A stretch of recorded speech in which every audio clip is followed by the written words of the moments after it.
Hello students, मैं हूं गौरव गोयल। तो आज हम पढ़ेंगे fourth part general organic chemistry का। हमने बहुत से टर्म्स जान लिए थे ऑर्गेनिक केमिस्ट्री के बारे में। आज हम बहुत इंपॉर्टेंट चीज देखने वाले हैं। प्रीवियस लेक्चर में हमने देखा था कि कितने टाइप्स के ऑर्गेनिक कंपाउंड्स होते हैं, ठीक है। उसको ब्रॉडली आगे देखा जाएगा। मैंने बोला था कि कुछ एग्जाम्पल मैं और बता दूंगा एरोमेटिक कंपाउंड्स के, aromatic, non aromatic, anti aromatic compounds के। तो देख लेते हैं, उसको देख लेते हैं, फिर हम नॉमेनक्लेचर स्टार्ट करते हैं, ठीक है। तो देखो एक बार हम इसको क्लासिफाई कर दे रहे हैं अलग अलग तरीके से, ताकि आप डिफरेंशिएट कर सको अच्छे से, है ना।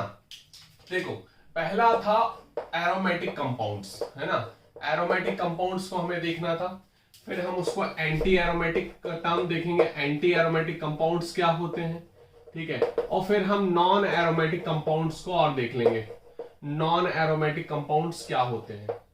क्लियर, ये तीन टर्म्स होते हैं अगर एरोमेटिसिटी पे हमें देखना था। और एरोमेटिसिटी जो था वो हमारा क्या था, हम शुरुआत से चलते हैं। ऑर्गेनिक कंपाउंड जो थे हमारे दो टाइप के थे, ठीक है। एक तो हमारे साइकिल वाले, रिंग वाले कंपाउंड्स, और एक चेन वाले कंपाउंड्स, ए साइक्लिक कंपाउंड और साइक्लिक कंपाउंड्स, ठीक है। ए साइक्लिक को जनरली हम एलिफेटिक कंपाउंड्स बोल देते हैं, ठीक है। अब हम बात करें कि जो हमारे साइक्लिक वाले कंपाउंड्स थे वो दो टाइप की थी। एक तो होमोसाइक्लिक, जो कार्बन कार्बन की रिंग थी, उनको हम होमोसाइक्लिक बोल देते थे। और जिसमें कार्बन के अलावा अगर कोई भी एटम आ जाए, जैसे मैंने ऑक्सीजन की बात की थी, नाइट्रोजन की बात की थी, सल्फर भी आ जाता है, तो हम ऐसे को हीट्रोसाइक्लिक कंपाउंड बोलेंगे, क्योंकि वहां पर अलग अलग एलिमेंट आ गए। साइकिल के अंदर जो साइकिल बना रहे हैं उसमें अलग अलग एलिमेंट आ गया है, कोई अलग एलिमेंट भी आ गया है कार्बन के अलावा। अगर कार्बन है तो केवल होमोसाइक्लिक, कार्बन के अलावा अगर एक दो आ जाए कोई, तो फिर हम उसको हीट्रोसाइक्लिक बोलेंगे। हाँ, एक चीज और देखना है, अगर नाइट्रोजन नाइट्रोजन ऑक्सीजन ऑक्सीजन की पूरी साइकिल हो, ठीक है, तो भी होमोसाइक्लिक होगा। लेकिन एक साइकिल में दो आइटम आ जाए, तीन आइटम आ जाए, तो हीट्रोसाइक्लिक कंपाउंड हो जाते हैं। अब होमोसाइक्लिक में हमारे दो टाइप के थे, एक एलिसाइक्लिक और एक एरोमेटिक, है ना। होमोसाइक्लिक में क्या थे, एलिसाइक्लिक और एरोमेटिक। एलिसाइक्लिक क्या है, रिंग वाला एलिफेटिक कंपाउंड। कौन सा, रिंग वाला एलिफेटिक कंपाउंड था। सिंपली हमें उसमें साइक्लोहेक्सेन, साइक्लोपेंटेन, साइक्लोप्रोपेन, इस टाइप के कंपाउंड्स हमें पढ़ने थे। सबसे छोटी जो साइकिल होती है वो थी 3 कार्बन की, वो हम देख चुके थे। क्लियर। अब हमारा टर्म आ गया था कि एरोमेटिक कंपाउंड्स क्या होते हैं। तो एरोमेटिक के लिए मैंने कुछ टर्म्स, वहां पॉइंट्स आपको बताए थे, ठीक है, कुछ पॉस्टुलेट्स बताए थे। पहला पॉइंट क्या था कि वो कंपाउंड साइक्लिक होना चाहिए। साइक्लिक के बाद उसमें कंजुगेशन होना चाहिए, अल्टरनेट कंजुगेशन होने चाहिए पाई इलेक्ट्रॉन्स का, जिसमें वो इलेक्ट्रॉन्स कुछ मूव हो सके। तो कंजुगेशन के बाद जो भी एटम है साइकिल के अंदर, साइकिल जो बना रही है, जो है ना, जी इस तरीके से जो साइकिल बना रही है, तो हर जो एटम होगा वो sp2 हाइब्रिडाइज होना चाहिए। sp2 मतलब चौथा पॉइंट क्या है, प्लेनर होना चाहिए, एक ही प्लेन में होना चाहिए वो, तब एरोमेटिक होगा। लास्ट कंडीशन क्या थी, हक्कल रूल की। हक्कल रूल क्या बोला था, जा सकते हो प्रीवियस लेक्चर में देख सकते हो, तीसरे पार्ट में। तो हक्कल रूल में क्या बोला था मैंने कि 4n+2 = पाई इलेक्ट्रॉन्स होना चाहिए। और जो n उसमें निकलेगा, मतलब क्या बताया था मैंने, 4n+2 = पाई इलेक्ट्रॉन्स जो निकलेंगे, उसमें जो n की वैल्यू है वो इंटीजर आएगी 1 2 3 4। अगर फ्रैक्शन आ गई तो एंटी एरोमेटिक हो जाएगा, इंटीजर आएगी तभी एरोमेटिक वो कहलाएगा। ये चीज आपको थोड़ा सा यहां पर देखनी है। क्लियर हो रही बात की नहीं, तो इसको नोट कर सकते हो आप। ये थी हमारी एरोमेटिक की कंडीशन, ठीक है। अब अगर ये सारी कंडीशन अगर सेटिस्फाइड हो रही है तो एरोमेटिक है। अब एंटी एरोमेटिक और एरोमेटिक में अंतर क्या है, वो क्या है कि अगर सारी चीज रहेगी, cyclic, planar, conjugation, sp2 hybridise, सब कुछ रहेगा, लेकिन लास्ट वाला पॉइंट हक्कल रूल नहीं रहेगा। हक्कल रूल अगर फॉलो कर रहा है तो एरोमेटिक, हक्कल रूल फॉलो नहीं कर रहा है, मतलब फ्रैक्शन वैल्यू आ रही तो एंटी एरोमेटिक। ये चीज समझना है। और प्लेनर नहीं हुआ, प्लेन में नहीं हुआ, सारी चीज पलट करी, प्लेन में नहीं हुआ, मतलब sp2 हाइब्रिडाइज नहीं हुआ, प्लेन में नहीं हुआ कंपाउंड, तो नॉन एरोमेटिक कंपाउंड। अब देख सकते हैं सिंपली, जैसे हमने बात कर ली सल्फर, ये इस तरीके से कंपाउंड हमने बना लिया, ठीक है, हमने ये ले लिया। और ये हमारा क्या है, इस तरीके से सल्फर के 2 लोन पेयर होते हैं, ऑक्सीजन फैमिली का होता है। अब ये लोन पेयर तो हमारा कंजुगेशन में पार्टिसिपेट करेगा, lone pair single double, lone pair single double, इस तरीके से हो जाएगा।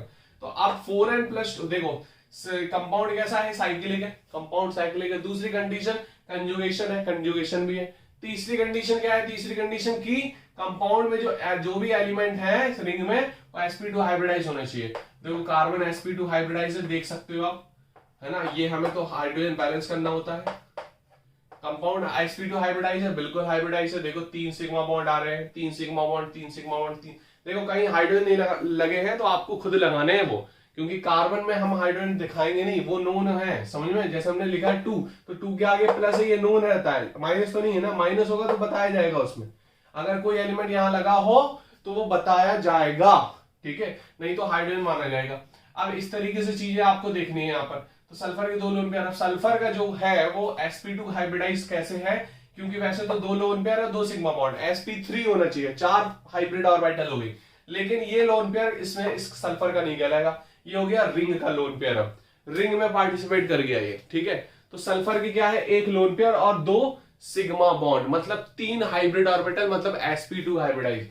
तो ये भी sp2, ये भी sp2, ये भी sp2, ये भी sp2, ये भी sp2, मतलब sp2 हाइब्रिडाइज है, प्लेनर है, कंजुगेशन है, साइक्लिक है। हक्कल रूल और देख ले रहे हैं, हक्कल रूल क्या है, 4n+2 is equals to pi electrons. क्या है, 4n+2 is equals to pi electrons. अब देखना यहां पर देखोगे आप 4n, अब पाई इलेक्ट्रॉन्स कितने हैं, देखो 6 हो गए पाई इलेक्ट्रॉन्स, 2 2 4 2 6, है ना।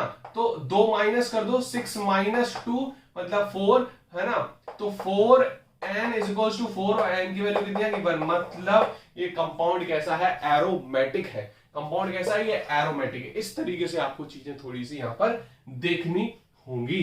क्लियर हो रही बात की नहीं। अब यहीं पर मैंने जैसे बात कर ली, यहीं पर मैंने बात कर ली, देखो ये हमारा इस तरीके से हो गया, क्लियर। अब क्या करें, हम इसको थोड़ा सा और बड़ा कर दो, इसको थोड़ा सा और बड़ा करते हैं। 8 मेंबर की रिंग नहीं, इसको ऐसा कर लो, क्लियर, ये वाला रिंग कर लो, ठीक है। अब देखना यहां पर आप देख सकते हो कि 4n+2, देखो कंपाउंड साइक्लिक है, कंजुगेशन है, कंपाउंड साइक्लिक है, कंजुगेशन है। तीसरा sp2 हाइब्रिडाइज है, सारे कार्बन देख सकते हो, सारे कार्बन कैसे हैं, sp2 हाइब्रिडाइज। अब 4n+2 is equals to pi electron, जब आप करोगे, ठीक है, करोगे तो क्या हो जाएगा, पाई इलेक्ट्रॉन्स कितने हैं, 2 2 4, तो 4n, 2 उस तरफ गया तो 4 - 2 कितना हो गया, ये 4 इलेक्ट्रॉन्स हो जाएंगे ना, समझ में आ रही बात कि नहीं। तो 4 - 2 कितने हो गए, 2, तो n इक्वल टू कितना हो गया, 1/2, मतलब फ्रैक्शन में आ गई वैल्यू, क्या हो गया, एंटी एरोमेटिक। क्या हो गया, एंटी एरोमेटिक। नॉन एरोमेटिक का टर्म क्या है, नॉन एरोमेटिक का, ये हीट्रोसाइक्लिक कंपाउंड है, मैंने बता चुके थे, ये होमोसाइक्लिक है लेकिन एंटी एरोमेटिक है। अब नॉन एरोमेटिक का कंपाउंड का क्या है, ये इस तरीके से है, ठीक है। अब ये कार्बन sp2 हाइब्रिडाइज है, ये चीज क्लियर हो गई। लेकिन इस कार्बन में 2 हाइड्रोजन होंगे, क्योंकि 2 सिग्मा बॉन्ड ये बने और 2 ये बनेंगे, क्योंकि 4 होते हैं, ठीक है। तो ये तो sp3 हाइब्रिडाइज हो गया। और अगर साइकिल में sp3 हाइब्रिडाइज कोई आ जाता है, उसको नॉन एरोमेटिक कंपाउंड्स बोलते हैं। क्या बोलते हैं, नॉन एरोमेटिक कंपाउंड्स। तो इस तरीके से आपको चीजें थोड़ी सी समझनी होंगी। क्लियर हो रही बात कि नहीं, इस तरीके से चीजें आपको समझनी होंगी, थोड़ा सा दिमाग लगाना है, बहुत आराम से देखकर। क्लियर, इतनी सी चीजें आपको थोड़ी सी समझनी होंगी। अब हम देखेंगे कि नेमिंग कैसे करें कंपाउंड्स की। कंपाउंड्स की नेमिंग के बारे में अब हम पढ़ेंगे, नॉमेनक्लेचर ऑफ ऑर्गेनिक कंपाउंड्स। और ये बहुत ज्यादा इंपॉर्टेंट है, क्योंकि 12th के बोर्ड में 4 चैप्टर्स में हमारे हैं ये नॉमेनक्लेचर पूछे जाते हैं, बोर्ड में तो आते ही आते हैं 12th में, और यहां तो आते ही आते हैं, इसलिए बहुत ज्यादा इंपॉर्टेंट है। तो हम पढ़ेंगे nomenclature, nomenclature of an organic compound, of an organic compounds. अब देखो यहां पर अलग अलग रूल्स होते हैं। कोऑर्डिनेशन कंपाउंड की नॉमेनक्लेचर के अलग होते हैं, कोऑर्डिनेशन कंपाउंड के हमें 12th में ही पढ़ना है। तो नॉमेनक्लेचर का बेसिकली मतलब क्या होता है, नॉमेनक्लेचर का मतलब क्या है, नॉमेनक्लेचर का मतलब होता है नामांकरण, हिंदी में बोलते हैं नामांकरण। जैसे नया नया कोई बेबी होता है तो उसका नाम रखने के लिए पूरा एक फॉर्मूला लगता है जो कि पंडित जी देखते हैं, ग्रह, नक्षत्र, date, date of birth, date of place, है ना, डेट ऑफ टाइम, सब कुछ देखते हैं, है ना, बर्थ ऑफ टाइम, हर कुछ देखते हैं। तो उसको बोलते हैं नामांकरण। तो उस बेसिस पे हम नामांकरण करते हैं। तो नॉमेनक्लेचर का भी सेम है, इसको क्या बोलते हैं, नेमिंग रखना, नेमिंग। क्लियर? नॉमेनक्लेचर का मतलब क्या होता है, naming of compound. Organic compounds को हम नेम करेंगे।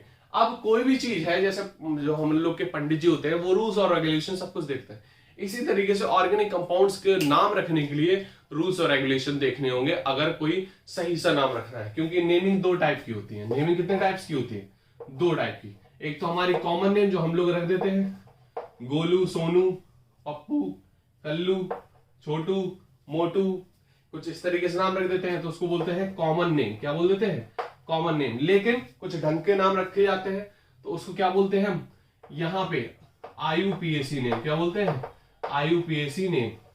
वो IUPAC रखती है, ठीक है। इसमें केमिस्ट्री में क्या रखती है, IUPAC रखती है, ठीक है। तो इस हिसाब से हमें देखने होते हैं कि नेम कौन से हैं। अगर जनरल हमें देखो, अब इंडिया में अलग कोई नाम रख दे रहा कंपाउंड का, है ना, जर्मनी में अलग रख दे रहा, अमेरिका में अलग रख दे रहा, ठीक है। तो इस तरीके से तो एक कंपाउंड के कई नाम हो जाएंगे। लेकिन IUPAC क्या है, कॉमन संस्था है, कॉमन ऑर्गेनाइजेशन है, कॉमन एक यूनियन है, जो कि बहुत से कंट्रीज के जो टॉप मोस्ट केमिस्ट है उनकी पूरा ग्रुप बना हुआ है, और वो डिसाइड करते हैं, वो ऑर्गेनाइजेशन डिसाइड करता है कि कोई नया कंपाउंड आया तो उसका नाम किस तरीके से रखा जाएगा, और वो पास आउट करता है प्रिंट में, बुक्स में, है ना, बुक्स में जो आए वो IUPAC डिसाइड करता है, चाहे वो नया कंपाउंड हो, नई दवा हो, कुछ भी हो। इस तरीके से फिर IUPAC के होल्ड में ये रहता है। अब IUPAC का फुल फॉर्म क्या होता है, फुल फॉर्म देख लेते हैं। इंटरनेशनल यूनियन, मतलब बहुत सारे नेशंस का यूनियन है, international union. Union of what, union of pure and applied chemistry, union of pure and applied chemistry. Clear हो रही बात की नहीं? International union of pure and applied chemistry. Clear? तो ये ब्रांच डिसाइड करती है नए कंपाउंड्स को निकालने में। कॉमन नेम को हम दूसरा नाम भी बोलते हैं, इसको बोलते हैं ट्राइवियल नेम। कभी कभी क्वेश्चन में आ जाएगा ट्राइवियल नेम बताओ, तो वहां ट्राइवियल नेम का मतलब क्या होता है, कॉमन नेम होता है ट्राइवियल नेम, है ना, कॉमन नेम होता है। ट्राइवियल नेम का मतलब क्या है, कॉमन नेम। क्लियर?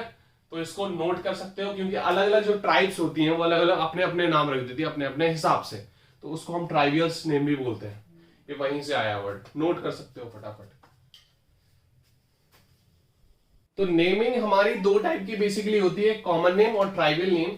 जैसे हम कुछ कंपाउंड्स देख लें, है ना, जैसे कुछ कंपाउंड्स देख लें, लेकिन उससे पहले हम रूल्स देख लेते हैं। IUPAC नॉमेनक्लेचर हम कैसे डिसाइड करें, उसके बाद हम डिफरेंशिएट करके बताएंगे आपको अलग अलग करके कि कॉमन नेम हमारे कैसे होते हैं और ट्राइवियल नेम्स कैसे होते हैं हमारे ऑर्गेनिक कंपाउंड्स के, केमिकल्स के। क्लियर हो रही बात की नहीं हो रही? अब हम IUPAC के रूल्स देखेंगे। रूल बेसिकली क्या है, रूल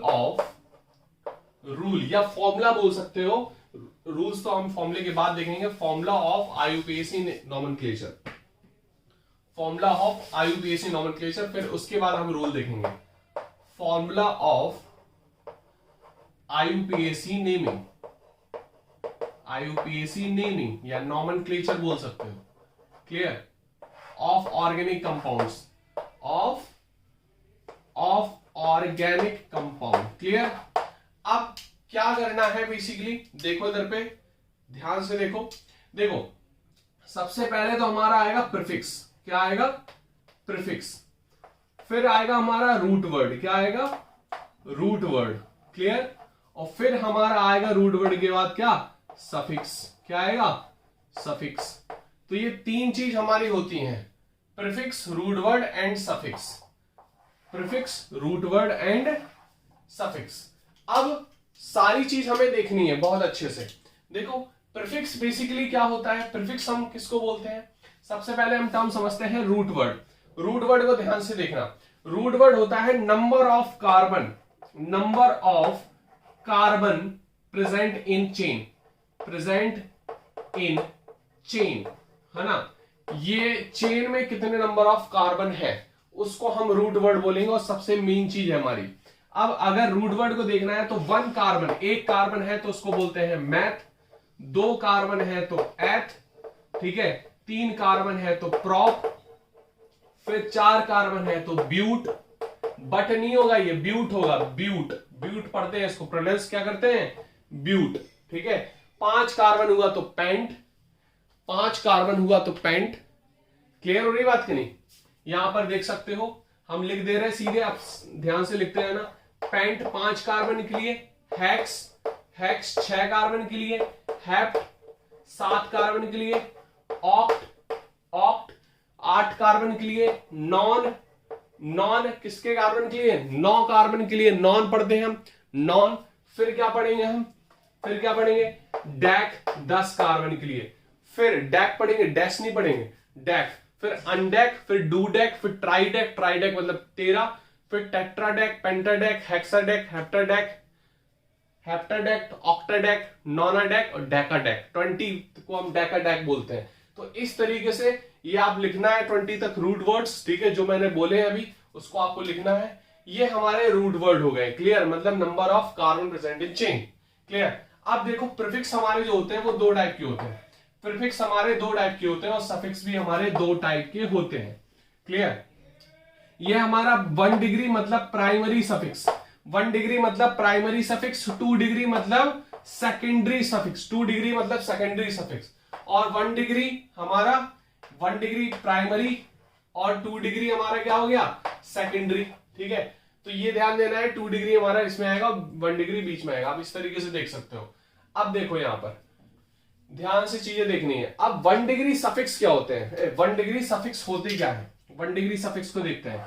1 डिग्री सफिक्स क्या होते हैं, एन, एन यूज करते हैं, जैसे प्रोपेन, तो प्रॉप हमारा क्या है 3 कार्बन, तो एन लगा देते हैं। तो एन किसको, सिंगल बॉन्ड को बोलते हैं, किसको, सिंगल बॉन्ड, किसको बोलते हैं, इसको लिख दे रहे हो, सिंगल बॉन्ड, सिंगल बॉन्ड को क्या बोलते हैं, एन, क्या बोलते हैं, एन। और इन किसको बोलते हैं, डबल बॉन्ड, और आइन किसको बोलते हैं, ट्रिपल बॉन्ड, आइन किसको बोलते हैं, ट्रिपल बॉन्ड को। इतनी बात आपको समझ में आ रही है, इतनी बात आपको इतनी तो समझ में आ गई होगी। आइन किसको बोलते हैं, ट्रिपल बॉन्ड को। क्लियर हो रही बात कि नहीं हो रही, समझ में आ रही बात? तो आइन किसको बोलते हैं हम, ट्रिपल बॉन्ड को, क्लियर। अब आइन हमारा हो गया ट्रिपल बॉन्ड, एन हमारा सिंगल बॉन्ड, इन हमारा डबल बॉन्ड, आइन हमारा ट्रिपल बॉन्ड। तो ये हो गया हमारा प्राइमरी सफिक्स, क्या हो गया, प्राइमरी सफिक्स, क्लियर। ये क्या हो गया, प्राइमरी सफिक्स, क्लियर, समझ में आ गई बात की नहीं? ठीक, हम रूट वर्ड हटा दे रहे हैं, इसको नोट कर सकते हो आप।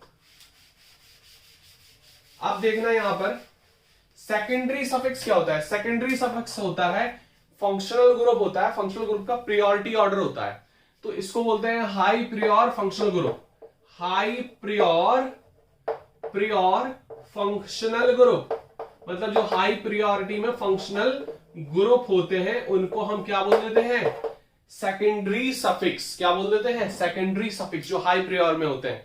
जैसे हम बात कर लें, एग्जांपल लेते हैं, जैसे हो गया OH और Br, OH हमारा अल्कोहल का होता है और Br हमारा ब्रोमीन होता है, हेलो का। तो ब्रोमीन नीचे आता है, OH ऊपर आता है, तो वो यहां आएगा। तो नीचे वाला जो आएगा वो कहां आएगा, वो यहां आएगा, सेकेंडरी पे। इसको बोलते हैं लो प्रियोर फंक्शनल ग्रुप, लो प्रियोर फंक्शनल ग्रुप यहां आते हैं, लो प्रियोर फंक्शनल ग्रुप। और इसके अलावा सब्स्टिट्यूएंट भी, और सब्स्टिट्यूएंट्स, जो सब्स्टिट्यूट लगे होते हैं ना, इस तरीके से, ऐसे कार्बन चेन है, ठीक है, यहां कहीं कुछ लगाओ, इसको सब्स्टिट्यूट बोल देते हैं, ठीक है। ये हमारा सब्स्टिट्यूट है, ठीक है, ये हमारा सब्स्टिट्यूट है, ठीक है, सब्स्टिट्यूएंट। और यहां पर अगर Br लगाओ तो इसको क्या बोलते हैं, फंक्शनल ग्रुप, क्या बोलते हैं, फंक्शनल ग्रुप, क्लियर। ये हम सारी चीज बहुत डिटेल में पढ़नी है, इसमें केवल आप चीजें जान लो इस लेक्चर में कि क्या क्या चीजें हैं हमारी जो फ्रेमवर्क बनाती हैं, क्लियर। अब जैसे हम चीजें समझे, क्लियर हो रही बात कि नहीं, ये हाई प्रायोरिटी फंक्शनल ग्रुप हो गया, लो प्रायोरिटी यहां होता है, और ये हमारा 1 डिग्री सफिक्स। अब 1 डिग्री प्रीफिक्स में क्या आता है, 1 डिग्री प्रीफिक्स में, 1 डिग्री प्रीफिक्स में अगर कंपाउंड साइक्लिक है, कंपाउंड कैसा है, साइक्लिक, तो यहां पर साइक्लो वर्ड आ जाता है। ठीक है, जैसे हमने बोल दिया साइक्लोप्रोपेन, साइक्लोब्यूटेन, तो वो यहां आ जाता है टर्म। क्या आ जाता है यहां पर? इतनी बात समझ में आ रही? इतनी बात समझ में आ रही है आपको कि नहीं आ रही? तो इतनी सी चीज आपको थोड़ी सी समझनी है, इतनी सी चीज समझनी है। रूट वर्ड हमारा नंबर ऑफ कार्बन, ठीक है। फिर प्राइमरी सफिक्स हमारा क्या हो जाता है? एन, एनाइन, सिंगल बॉन्ड वाला कार्बन है, डबल बॉन्ड वाला है, ट्रिपल बॉन्ड वाला है, इस तरीके से देखना है हमें। और अगर ये फंक्शनल ग्रुप हाइब्रिड और फंक्शनल ग्रुप है, सेकेंडरी सफिक्स में आएगा, उसकी खुद की आइडेंटिटी होगी। अब हम फंक्शनल ग्रुप के बारे में पढ़ते हैं। फंक्शनल ग्रुप क्या होते हैं?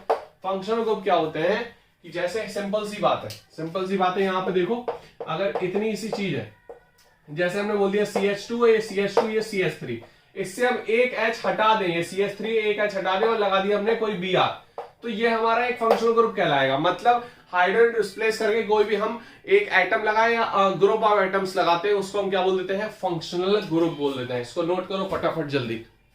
तो यहां पर हम एक बार फंक्शनल ग्रुप की डिफाइन देख लेते हैं, किस तरीके से हम डिफाइन करेंगे फंक्शनल ग्रुप को।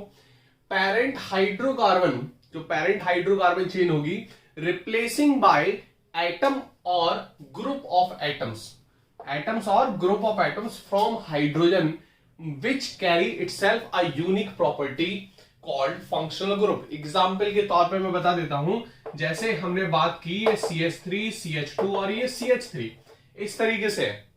अब बीच वाले दो हाइड्रोजन, एक हाइड्रोजन हम हटा दे रहे हैं, इस पे हमने लगा दिया OH, तो क्या कर देंगे हम? CH3 CH और ये CH3 और यहां पे लगा दिया मैंने OH।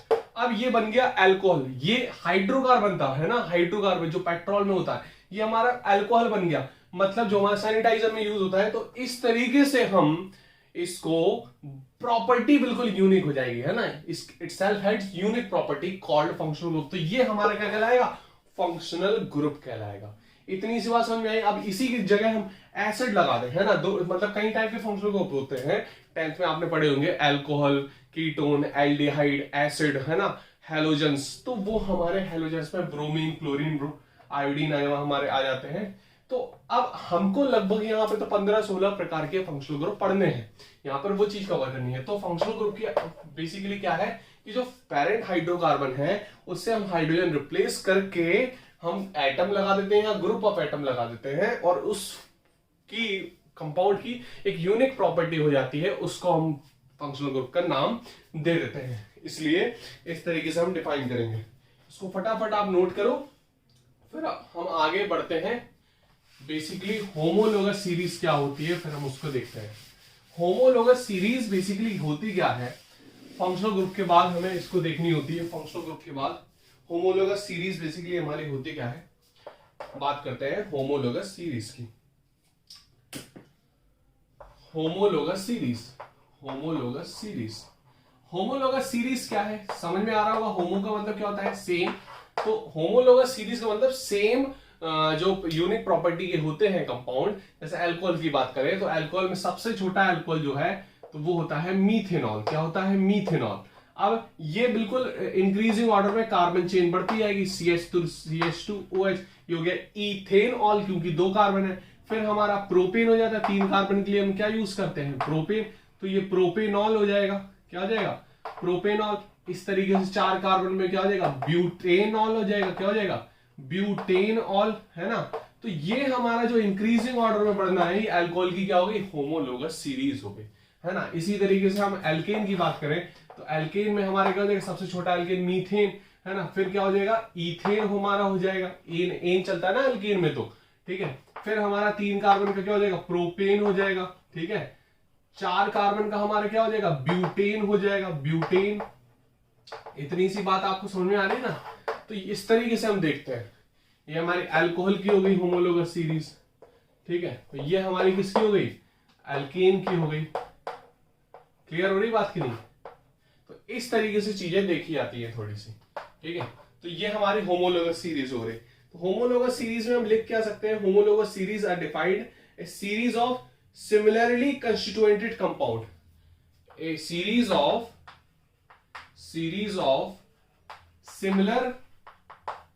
similar constituted a series of similar क्या हो गया, a series of similar constituted, समझ में आ रही है नहीं, constituted compounds, similar constituted compounds. Clear, clear वाली बात करें, series of similar constituted compounds. ठीक है, हम आगे भी लिख सकते हैं, इन विच, जैसे हमने ये लिखा है इंक्रीजिंग ऑर्डर में, इन विच कार्बन मेंबर्स या number of carbon increases, number of carbon arranged in increasing order, arranged in increasing order, in increasing order. Clear हो रही बात की नहीं, इंक्रीजिंग ऑर्डर, इसको लिख सकते हो होमोलोगस सीरीज में। Clear, okay. अब हम आगे देखेंगे,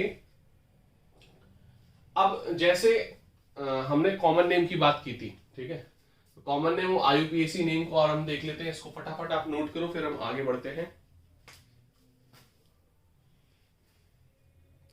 तो यहां पर हम कॉमन नेम और मतलब ट्राइवियल नेम, कॉमन नेम को क्या बोलते हैं, ट्राइवियल नेम, ट्राइवियल नेम और IUPAC नेमिंग के कुछ कंपाउंड्स देख लेंगे, कॉमन नेम और IUPAC नेमिंग के कुछ कंपाउंड देख लेंगे। ठीक है, अब देखो यहां पर हम ट्राइवियल नेम की बात करते हैं, मतलब कॉमन नेम की बात करते हैं। तो सिंपल सी बात है, जब हम अल्कोहल की बात करते हैं, तो जैसे हमारे ये अल्कोहल हो गया, ठीक है, हमारे क्या हो गया ये CH3OH, ठीक है, तो हमारा इसको हम क्या बोल देते हैं, मिथाइल अल्कोहल, क्या बोल देंगे इसको ट्राइवियल नेम में, कॉमन नेम के वो क्या बोल देंगे, मिथाइल अल्कोहल। क्लियर, लेकिन IUPAC नेमिंग में इसको क्या बोल देंगे, IUPAC नेमिंग में क्या बोल देंगे, मीथेनॉल, क्या बोल देंगे, मीथेनॉल। ये हम सारी चीज बताएंगे आपको क्यों बोलते हैं। ठीक है, इसको क्या बोल देंगे, मिथाइल अल्कोहल, 2 कार्बन हो गया तो इथाइल अल्कोहल। ठीक है, इस तरीके से हम चीजें बोल देते हैं। अब जैसे हमारे कंपाउंड आ गया इस तरीके से, हमारा आ गया, ठीक है, तो ये हमारा इस तरीके से आ गया CH3 और ये CH3, ठीक है, ये H हो गया। क्लियर, तो हमारा ये हमारा क्या हो गया, इस तरीके से हो गया, तो हम इसको क्या बोल देंगे, ये हमारा कितना हो गया, 4 हो गए। ठीक है, ये कार्बन की सबकी बैलेंसी 4 है, तो हम इसको क्या बोल देंगे, 2 डिग्री, ये कितना हो गया 2 डिग्री, क्या हो जाएगा, सेकेंडरी अल्कोहल, क्या हो जाएगा, सेकेंडरी अल्कोहल, क्या हो जाएगा, सेकेंडरी अल्कोहल या 2 डिग्री अल्कोहल। ठीक है, यहीं पर अगर एक ये भी H हटा दे तो हमारा CH3 लगाओ हर जगह।